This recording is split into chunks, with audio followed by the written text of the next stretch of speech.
Now, let's get talking about this very controversial issue, because the scripture and the kind of craziness of the miraculous supernatural Old Testament has caused skeptics to scratch their head and make statements for many generations.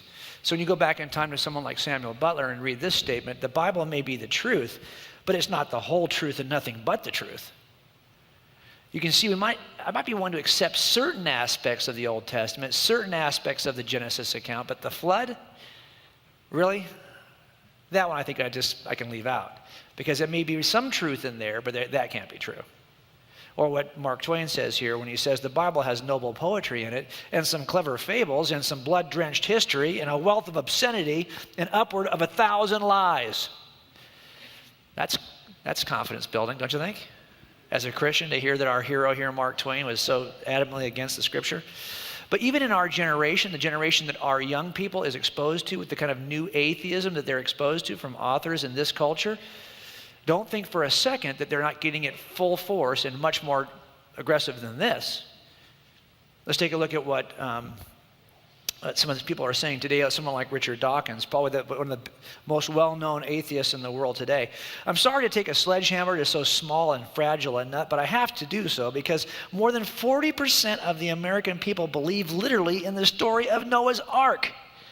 We should be able to ignore them and get on with our science, but we can't afford to because they control the school boards. They homeschool their children to deprive them of access to proper science teachers, and they include many members of the United States Congress, some state governors, and even presidential and vice presidential candidates. The problem isn't just that you silly people believe in fables. It's that you silly people are sometimes in control. And that's why folks like this are no longer benign about their aggressive denial, their aggressive opposition to Christianity, is that it's actually creating a world that they think is dangerous. A world in which religious fundamentalists like us will fly planes into buildings. So they want to address this kind of thing in their writings, and boy, are we seeing a lot of that now. And when it comes to the issue of the flood story, do you think they really have to do much convincing to a young audience in secular universities that this story is such a joke?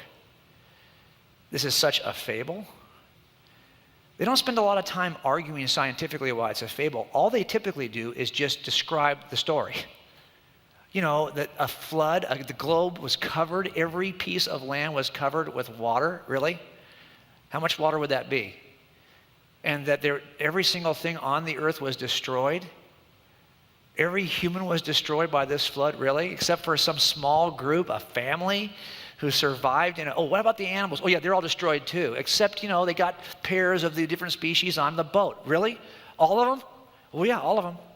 Oh, and they got on a boat and they survived this in the water. Yeah.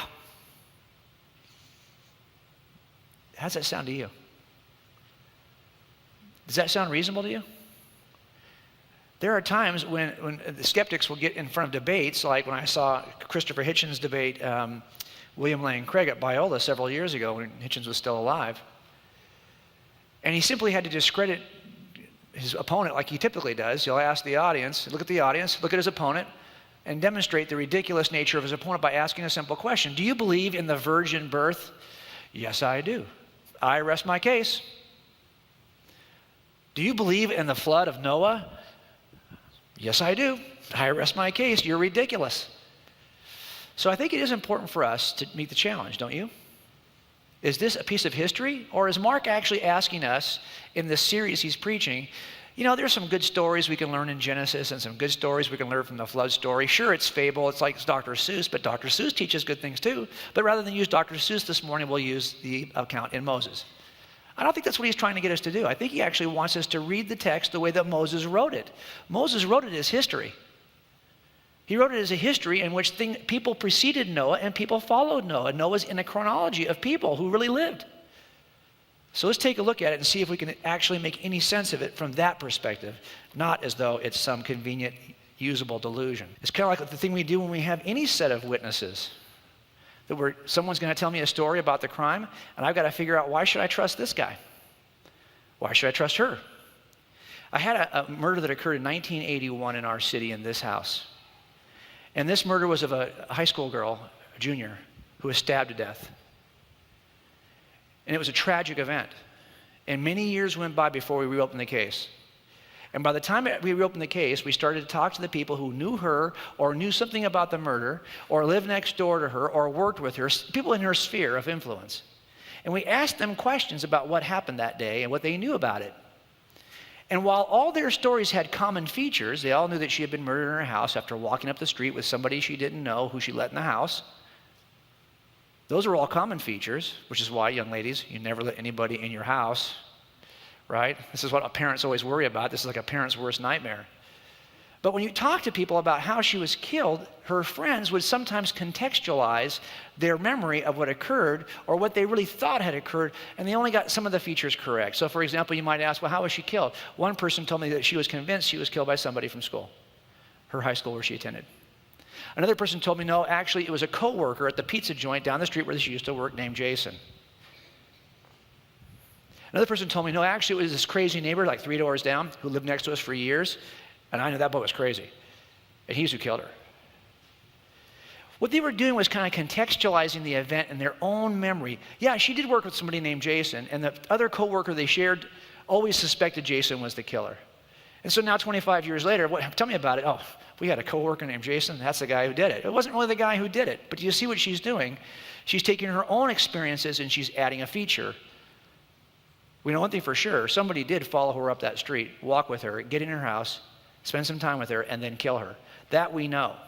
And while these other details change because each person's contextualizing, one person thought she was strangled for sure. That's what she heard from her friends. Another person thought she was murdered with a hatchet. Pretty wide range of ways of dying, huh?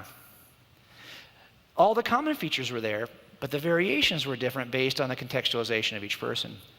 I think something similar is probably happening with the flood story. We see a large overlap in terms of what the basic features are of the event, the same way I did here, but each person telling it borrows some character from their own context and inserts that character. It's not Noah, it's somebody else. It's Gilgamesh, or it's Uruk, or it's some other Akkadian character from a prior mythology, whoever it may be. They insert and contextualize what they want to bring to the account. Does that make sense? What I have to figure out is, when talking to these people, how much of this is their own insertion, and what's the core truth I can mine out that I can trust.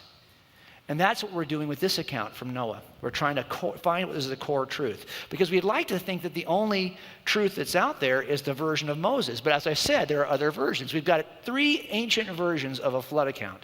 3. One is found right here in Genesis, the flood of Noah. But it isn't the only ancient account of a flood. There are 2 more. One is found in this tablet, which is the ancient account of the Epic of Gilgamesh, which is found in tablet 11. Now, Gilgamesh there are several versions of this story that have been found in different archaeological sites. We'll talk about that in a minute. But there's another ancient version of the story that is the flood of Atrahasis, found in an epic that precedes Gilgamesh. In fact, people think that Gilgamesh's text borrows from Atrahasis.